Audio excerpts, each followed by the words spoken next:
Hey folks, it's Mark again. I'm at my friend's house and she pointed this out to me.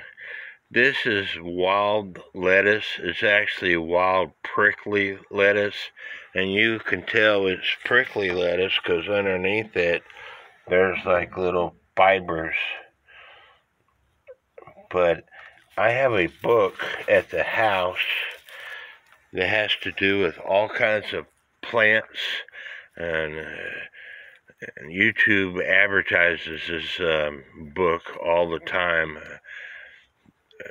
In the olden days, people used to take this wild lettuce and boil it down and make a drug to help people who are hurting.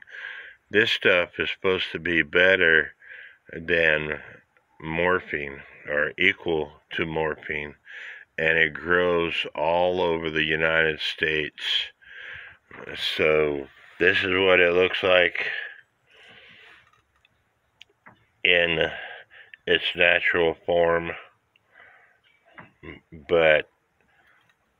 and there you could see the fibers that I was talking about under the stem. There's little bitty prickly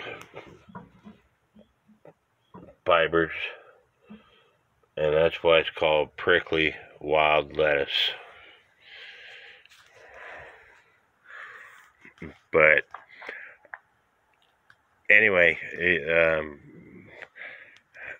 you're out and about, if you are hurting, look up the recipe for wild lettuce